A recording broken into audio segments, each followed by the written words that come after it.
Welcome to Channel AMEC, your insight to the Australian visa system.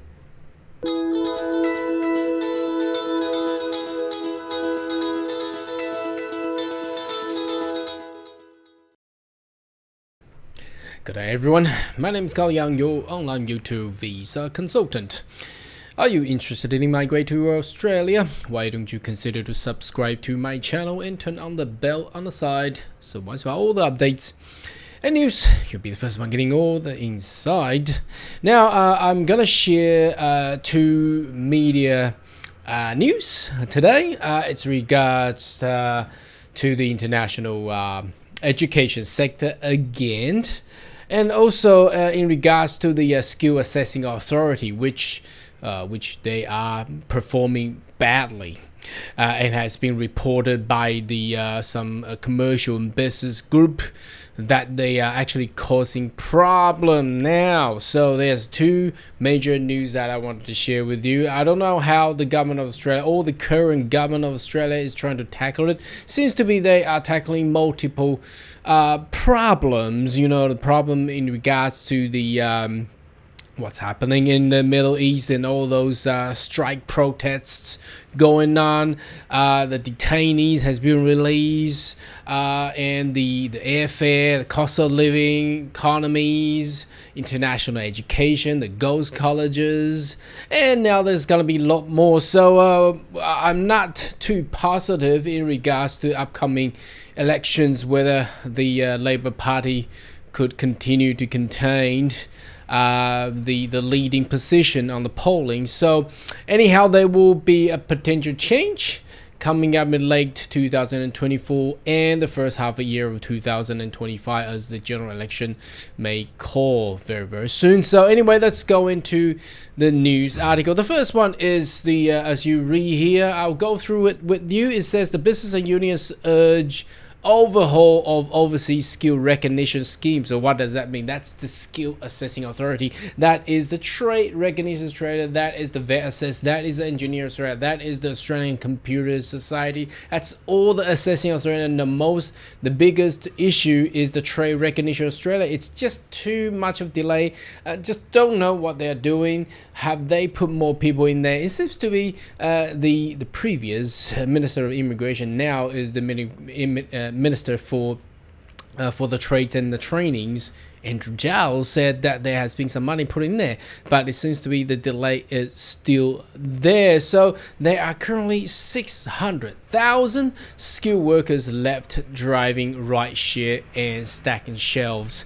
Now what does that mean? Because they don't have the right recognitions, obviously the employer is reluctant to actually put them in the right job or position. So again, there has been a share of some, some skilled migrants talking about the problem. So, in short, I love this. This will be pretty good. So I don't need to go through the whole news article, but we can go short and we provide some comments and advice on what we can have here. So, a new alliance of more than 50 business groups. 50, that's a lot. I'm not too sure how these 50 businesses, they are small, medium or large, but they certainly form a groups. Union says multiple slow the skill recognition system run by the industry body.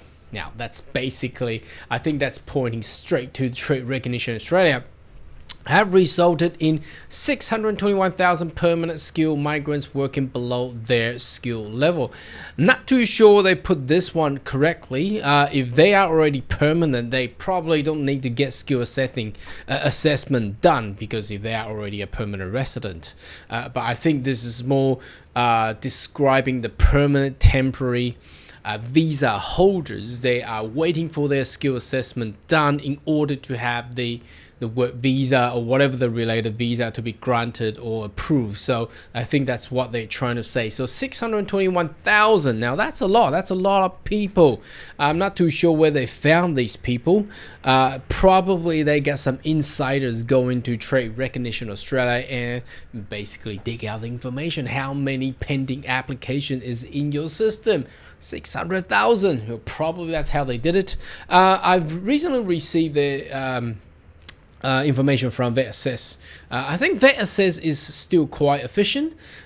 We certainly have not experienced any of the delay, but I think the most delay cost is from the Trade Recognition Australia. So that's TRA, that's the worst assessing authority, the worst industry body they ever created. I'm not too sure how they actually ever existed, and if they're so slow, why on earth we need them anymore? This is despite a 2/3 of those migrants have arrived government skill migration program. Many of them are a severe skill shortage. Now, this particular guy is talking about he's a physiotherapist.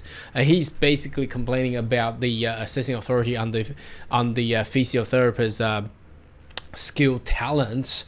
Now, that's one of it, but I think the bulk is still going to TRA, and the Vet Assess, that's most of the stuff. Now, why is it so much of delay? Well, we don't know. At the end of this article, it basically says that the skill minister, here we go, Andrew Giles, who was the previous minister of immigration, done the job pretty bad, I should say, have provided 1.8 million. Now 1.8 million sounds a large sum for individual, but 1.8 million for industry bodies, that is really nothing. That is really nothing. In the last budget of the streamline, and the last budget means that's for a whole year, 1.8 million for 1 year. That just won't work. Streamlined skill assessment for construction workers industry. I'm not too sure how they have actually been streamlined on that one. If you're in the construction industry, have you experienced delay, or is it really streamlined? I don't know. You probably, if you're in that sector, provide some insight for us. But the government focus on otherwise giving Australian skill a field shortage. So I think the main thing here is the Labor government started governing, taking control of the nation of Australia is by promoting more skills coming in there, and they grant the visa pretty quickly. But then obviously the topic of so-called housing crisis and the inflation comes, so they suddenly just put every power they can on the brakes, and that is what's happening. So they put the money in, and then they tell them to look, stop, do it slowly. We don't want too many net migration coming in for the next year. Otherwise, they're going to lose elections. That's basically what they're doing. So now there are 600,000 people stuck in the skill assessments. How is that going to be resolved? I don't know. And I'm not positive. Not until the elections finish, to be honest. Now, the next news is in regards to the international education. Now, obviously, we have Claire O'Neill, the former Minister for Home Affairs, bundled up with the Minister of Education, Jason Clare. They started the role by promoting the post qualification work visa for, I think, how many thousands of different courses, and then 12 months later, and they decide just to cut everything out and even restrain the graduate work visa down to the age of 35. Now, talking about the ghost colleges, putting all the constraints, genuine student tests, the direction number 107 or 109, with which they put it up and then they put it down again. So it's a mess. So what's happening now here is the fall of the Australian university ranking. Let's have a look at that one there. Now, it's not too good. So from Times Higher Education World University Ranking, let's have a look. The University of Melbourne has dropped from this 37th place down to 39. Okay, so a little bit drop. And the University of Sydney is from 60th place down to 61st. So only one place down. Australian National dropped from 67 to 73.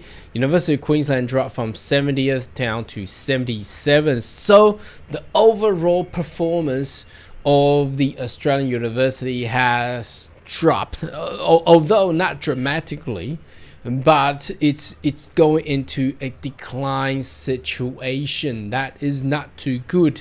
Despite of that, the University of New South Wales went up for one place. University of Adelaide dropped from 111th down to 128th. Okay, and then University of Western Australia dropped from 143 to 149. University of Tech UTS dropped from 148 to 154. Macquarie University went up a little bit from 180 to 178, and QUT out of the top 100, falling from 199. Falling from equal 199 between 201 to 250. Now that's pretty bad.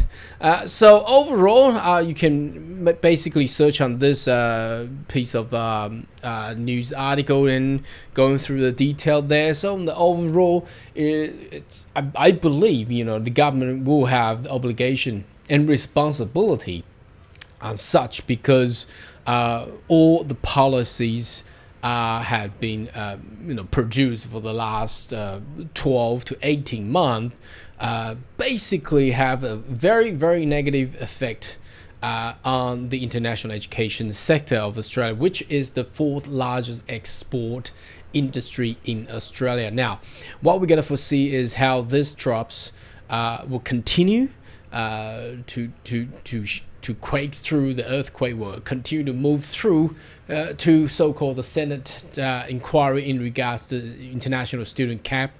If they continue to do that, I believe this will not be the only first year of drop for the world ranking. I think next year will be even worse. I don't know about the year after, but if all this policy continues, let's see what happens, and it will obviously shake up with the economies and finances of Australia as well. Anyway, should you have more questions, query, more than welcome to leave comment right down below, and I'll see you next video. Goodbye.